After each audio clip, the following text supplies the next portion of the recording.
Well, hi. Come on in and help me enjoy this nice Saturday afternoon.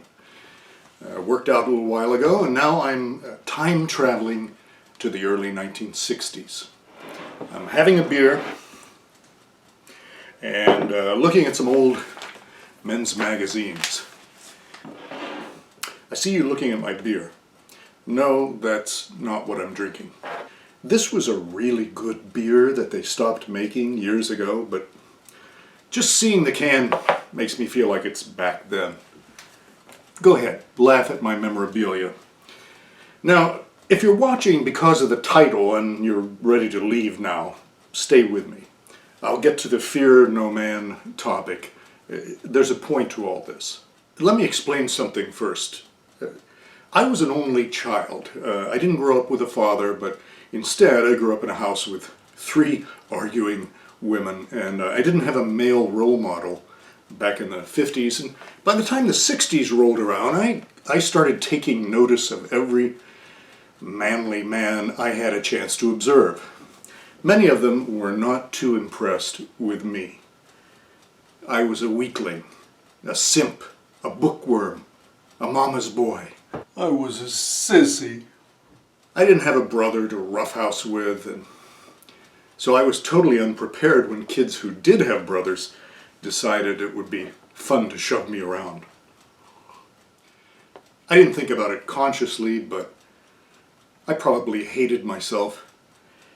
And that all changed in the summer of 1962 when I took judo classes.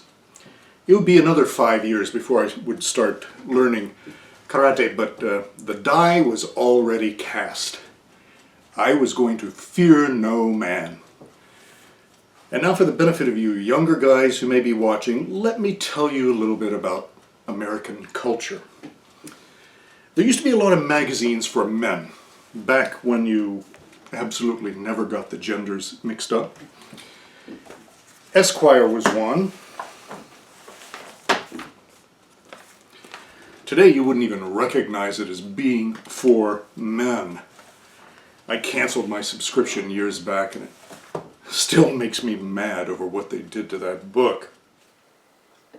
Anyway, aside from the girly mags and the mechanical do-it-yourself stuff like Popular Mechanics, there were ones that blended adventure stories, news, sexual titillation, and advertisements for everything that a man could want. Argosy was one magazine that was around for decades. True Men's Magazine, True Detective, lots of them. Sports Car Illustrated, I just found an old car that I used to have in this. And the cover here probably gets the flavor across to you. Let's look at some of the content. Headhunters in Borneo. Of course, all the usual ads, shoe lifts if you're too short. I wonder if they still sell these. Look,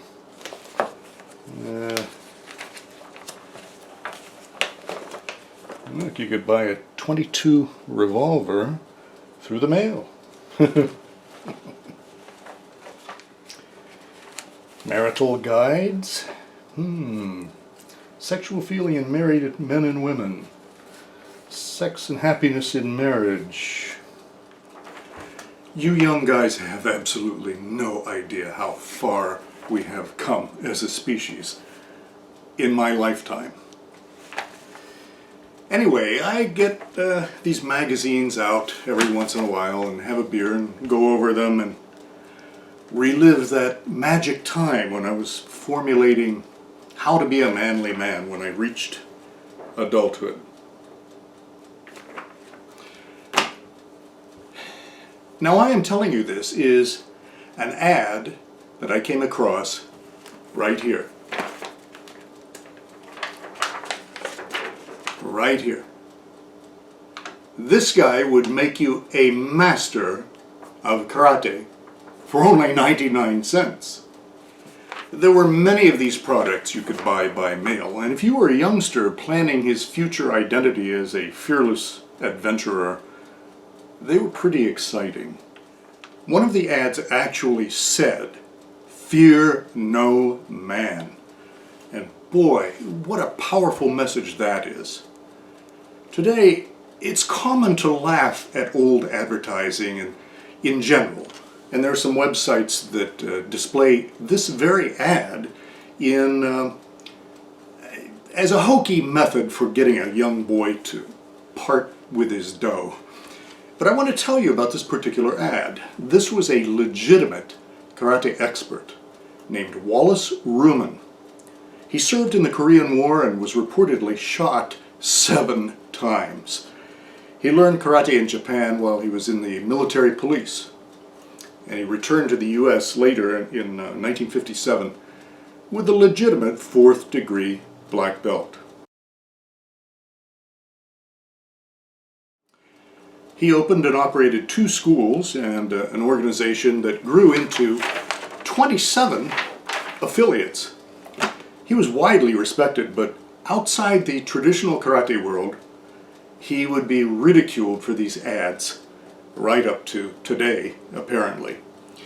The truth is, he was suckered into signing a contract for a mail-order ad, an ad campaign for what he thought was going to be a book he was writing.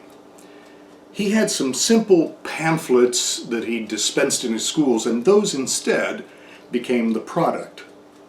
He sold the rights for a reported $200 to a mail-order house without looking too closely at the contract. The same thing happened to another karate man named Nelson J. Fleming.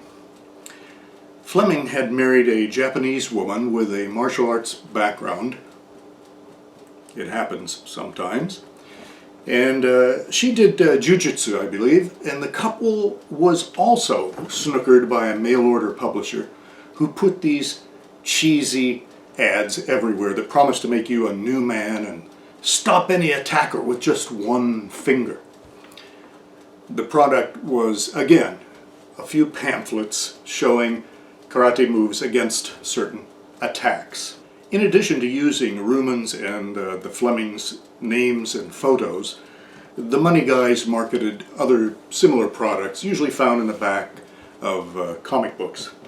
Yes, I read comic books too. I just wanted to clear the air about these unfortunate character assassinations that have persisted over the years, because some really good people have been made to look really silly. Also, I think it's important to examine how we evaluate things. It's easy to laugh like a hyena at these old ads, but younger people aren't laughing for the right reasons. They're laughing because it's old. Oh, these people are, they're clean cut and they don't have tattoos, and oh, he's wearing a plain white uniform. Look at the short sleeves, how weird they look. How dumb. The ads for a book, how dumb. You could just watch a video and that would be better. And if what's in the book or video isn't what's currently trendy, they'll find a million things wrong with it. Karate just doesn't work, you know. Judo doesn't work. Jiu-jitsu would be okay if they got rid of the throwing and just concentrated on the grappling, because that's what's real, man. You see, any of you young squirts who have made value judgments about all this are doing the same thing as the comic book readers back in the 60s. You believe the hype. What you ought to be doing is listening to somebody old, who's seen a lot and done a lot, and whatever he's doing later in life is likely to be pretty good by that time. That's who you want to learn from. Somebody like Wallace Ruman, who did real karate, used it in combat, and was still doing the same stuff when he died at 77. But no, you're listening to guys in their 30s, experts, who say, yeah, I started out in Taekwondo, and then I did karate, but I left that for boxing. I've been doing Krav Maga for a long time now. A long time. You listen to their podcasts and you subscribe to their videos and you sign up for their courses and you convince yourself it's all really good because, well, everybody's heard about it, right? Welcome to the 21st century version of the back pages of the comic books, kid. I'm sure you're gobbling up YouTube videos on martial arts like bowls of cornflakes and listening to a lot of flakes. You guys have forced me into making videos just to counteract all of this. I don't want to be a personality. I'm not on Facebook. Any friends I have are actual friends. You know, people you see in the flesh. I'm just trying to be a counterforce to all the hype and show you that a lot of what impresses you is junk. And the stuff you are told is junk would really impress you if given a chance. The comic book ad was crap. Wallace Rumen's karate was not. Even today, people are dismissing real karate because of silly karate. You get the picture? Whatever you're practicing, ask yourself this. Do I fear no man? If your answer is yes, you're doing the right thing. See all you real men later.